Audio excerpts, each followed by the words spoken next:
कहानी शुरू होती है 29 साल के साटोरू से, जो अपनी लाइफ में खुश नहीं होता क्योंकि लाइफ में लिए कुछ फैसलों पर वो अपनी पूरी जिंदगी पछताता है। और साटोरू ने एक मांगा भी लिखी थी जो पब्लिकेशन हाउस पब्लिश करने से मना कर देता है क्योंकि वहां का ओनर उस मांगा की कहानी से इमोशनली कनेक्ट नहीं कर पाता। साटोरू अपना खर्चा निकालने के लिए एक पिज्जा रेस्टोरेंट पर डिलीवरी बॉय का काम करता था और उसके साथ आईडी नाम की एक टीनेजर भी काम करती थी जो रोज उसके साथ मजाक करने की कोशिश करती थी, पर आज तक साटोरू को उसका कोई भी जोक समझ नहीं आया था। और वो रोज की तरह पिज्जा की डिलीवरी करने निकल जाता है और रास्ते में जाते जाते हमें पता चलता है कि साटोरू के पास एक स्पेशल पावर है जिसकी वजह से जब भी कुछ बुरा होने वाला होता है उसके आसपास, तो वो अचानक से अपने आप ही टाइम में 1 से लेकर 5 मिनट तक पीछे चला जाता है, जैसे कि कोई उसे फोर्स कर रहा हो कुछ गलत होने से रोकने के लिए। पर आज तक ये पावर उसके किसी काम नहीं आई थी, जिसको साटोरू ने नाम दिया था रिवाइवल। और रास्ते में एक बच्चे को देखकर अचानक से उसके साथ रिवाइवल हो जाता है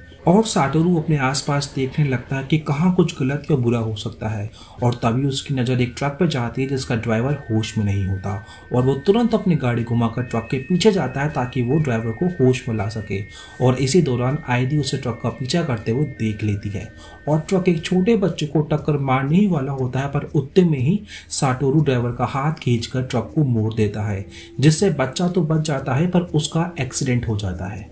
जिसके बाद हॉस्पिटल में पूरे 2 दिन एडमिट रहने के बाद साटोरू की आंखें खुलती है और वो आईडी को अपने पास पाता है जो उसे बताती है कि उसने देखा कि कैसे उसने उस बच्चे की जान बचाई। और कुछ देर बातें करने के बाद आईडी वहां से चले जाती है और साटोरू को भी हॉस्पिटल से डिस्चार्ज मिल जाता है। तो वो अपने रूम पे वापस जाता है जहाँ देखता है कि उसकी मॉम वहाँ आ रखी होती है और वो बताती है कि उसका ध्यान रखने के लिए वो कुछ दिन वहीं रहेगी। साटोरू मना करने की कोशिश करता है पर वो मना नहीं कर पाता। और शाम को खाना खाने के बाद साटोरू की मॉम साचिनो टीवी देख रही होती है जिसके ऊपर बच्चों के किडनैपिंग की न्यूज आ रही होती है, जो देखने के बाद वो साटोरू से पूछती है तुम्हें याद है जब तुम 5th क्लास में थे तो तुम्हारे स्कूल में भी कुछ ऐसा ही हुआ था। पर साटोरू को किडनैपिंग के बारे में कुछ भी याद नहीं होता है। उतने में ही साचिनो बोलती है शायद तुम्हें याद नहीं होगा क्योंकि हम सब पेरेंट्स ने मिलकर तुम बच्चों से सब कुछ छुपाया था, तुम्हें नहीं पता पर उस समय शायद तुम्हारी जान खतरे में थी। और रात को सोते समय साटोरू याद करने की कोशिश करता है और उसे याद आता है कि उसकी क्लास में से 2 लोग किडनैप हुए थे। जब वो छोटा था तो एक बहुत ही शाय बच्चा था और उसका ज्यादा कोई दोस्त भी नहीं थे, पर पार्क में रोज उसके साथ यूकी नाम का एक बंदा आता था खेलने के लिए और वो उसे कहा करता था कि अगर वो थोड़ी हिम्मत दिखाएगा तो वो भी क्लास में पॉपुलर हो सकता है। पर उसके क्लासमेट्स की किडनैपिंग के 6 महीने बाद यूकी को पुलिस ने अरेस्ट कर लिया था उसके क्लासमेट्स की किडनैपिंग के लिए। और अगले दिन साटोरू अपनी मॉम के साथ सुपरमार्केट जाता है घर का सामान खरीदने के लिए, पर जब वो लोग पार्किंग लॉट में जाते हैं तो उसके साथ अचानक से वापस से रिवाइवल होता है और वो अपने आसपास देखने लगता है और अपनी मॉम से भी पूछता है कि आपको कुछ अजीब लग रहा है आसपास। और उसकी मॉम की नज़र एक आदमी पे जाती है जो बच्चे को ले जा रहा होता है, पर क्योंकि उसकी मॉम ने उसे देख लिया था तो वह आदमी उस बच्चे को वहीं छोड़ के चला जाता है। और साटोरू को लगता है कि इस बार शायद कुछ ही नहीं हुआ। जिसके बाद आईडी सुपरमार्केट के बाहर साटोरू और उसकी मॉम से मिलती है और साटोरू की मॉम आईडी को घर पे खाने के लिए इनवाइट करती है, जो आईडी एक्सेप्ट करती है और तीनों रात को एक साथ खाना खाते हैं। खाना खाने के बाद बातें करते करते काफ़ी रात हो जाती है तो साटोरू आईडी को छोड़ने के लिए जाता है। और अगले दिन साटोरू बुक स्टोर जाता है उसके क्लासमेट्स के किडनैपिंग के केस के बारे में पढ़ने के लिए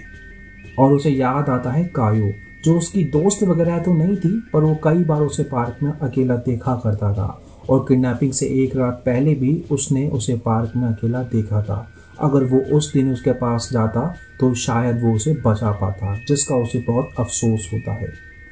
और दूसरी ओर सुपरमार्केट में साटोरू की मॉम साचिको के दिमाग में अभी भी वो पार्किंग लॉट वाला बंदा घूम रहा था क्योंकि वो बंदा साचिको से अपना मुंह छुपाने की कोशिश कर रहा था जैसे कि वो उसे जानता हो।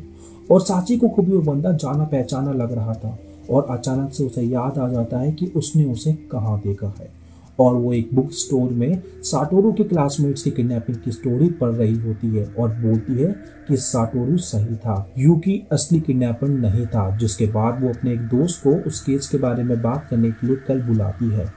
और साटोरू को सच बताने के लिए वो रूम पे जाती है, पर रूम पर पहले से ही कोई होता है जो उसका खून कर देता है। और साटोरू जब सीढ़ियाँ चढ़कर अपने रूम की ओर जा रहा होता है तो जाते जाते उसे वो बंदा दिखता है, पर उस समय वो उसकी शक्ल नहीं देख पाता क्योंकि उसने हैट पहन रखी होती है। पर जब वो अपने रूम पे जाता है तो रूम पर अपनी मॉम की लाश को देखकर उसे यकीन नहीं होता और जब वो लाश को सीधा करता है तो उसके हाथों पर खून लग जाता है और डर के मारे वो पीछे हो जाता है और उतने में ही घर की किराएदार वहां आती है बर्तन देने के लिए और साटोरू के हाथ में खून देखकर वो डर के मारे वहां से भाग जाती है और पुलिस को कॉल कर देती है और उसी समय पुलिस वहां आ जाती है साटोरू को वहां से ले जाने के लिए। पर साटोरू पुलिस को देखकर डर जाता है और वहां से भाग जाता है और भागते भागते उसके साथ वापस से रिवाइवल होता है। पर इस बार वो 1 या 5 मिनट टाइम में पीछे नहीं आता बल्कि पूरे 18 साल पीछे आ जाता है, साल 1988 में,